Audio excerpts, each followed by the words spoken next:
7 virgins were buried alive many years ago to save a dying land. Their mothers wept, their fathers begged, but the gods wanted only purity. 7 girls wrapped in white cloth, barefoot, crying, calling on the same heaven that had turned its face away. When the ground swallowed them, the sky went dark for 7 days, and some said their souls still cry under the earth, waiting for the blood of another innocent to set them free. But this story did not begin there. This story began in Lagos, where a family struggled to survive.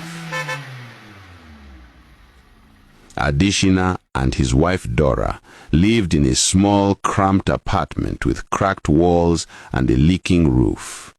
The noise of the city never stopped. Horns, shouting, generators, always noise, and yet hunger was louder inside their home. Adishina drove a borrowed cab. Every morning he polished it like it was his own, but every night he returned tired, dusty, and with small change left after paying the car owner. Dora worked as a sales lady in a supermarket. She smiled at customers, packed items, and said thank you until her throat hurt, yet her boss paid her only a little at the end of each month. They had 3 children, but the youngest, Angel, was frail, her bones thin, her skin pale, and her voice always small. That night when they gathered around the little wooden table to eat, the food was the same as always, gari and red oil. Angel stirred the bowl slowly, then whispered, "Daddy, I'm tired of eating gari and oil every day." Her small eyes filled with tears. Adishina's chest tightened. He said, "It's not your fault, my darling," I said softly, trying to smile through his own stomach was empty. But Dora snapped, "Stop spoiling her, Adishina. We are all suffering. At least she has food. Some children out there are eating nothing but air." Angel looked down quietly, tears dripping on her plate. Adishina did not reply. He only rubbed her back and said, "Eat, my child." Days passed. The city didn't care that they were breaking. Dora woke before dawn every day and came home long after the sky turned black. Adishina drove passengers from street to street, his eyes red from exhaustion. But it was Angel's health that truly scared them.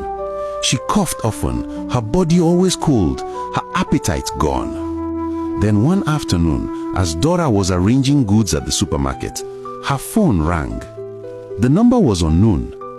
She picked it up, and the voice that came through made her heart freeze. "Mrs. Dora," the teacher said breathlessly, "it has happened again. Angel just passed out." Dora's eyes whitened. The curtain she was holding slipped from her hands and scattered on the floor. She didn't even stop to explain. She ran out of the supermarket, her slippers flapping against the road. When she reached the school, she saw a crowd. Teachers and pupils gathered round her little girl who lay on the dusty floor.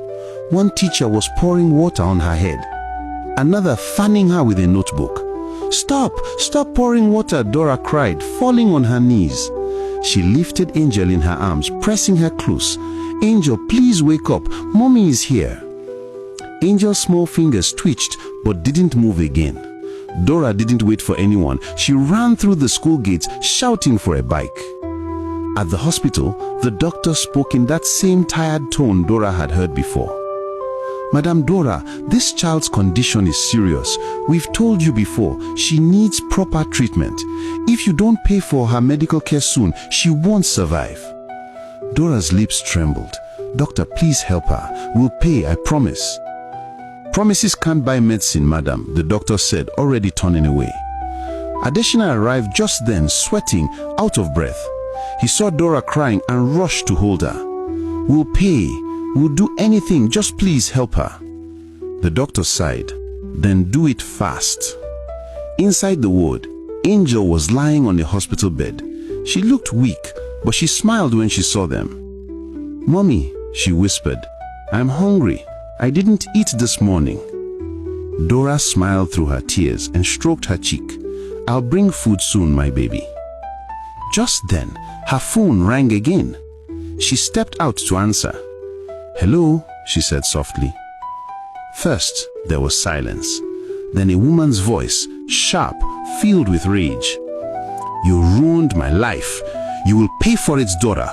You will go to jail for what you did." Dora froze, heart pounding. She recognized that voice. Her lips parted, but no sound came out. The line went dead. Dora stood in the hospital hallway shaking. The light flickered above her, the phone almost slipping from her trembling hand. She looked through the small glass window at her child sleeping and whispered, "What's happening to us?" The wind blew through the corridor, cold and empty. Somewhere far away, thunder rolled, and the story of the 7 virgins whispered again beneath the earth.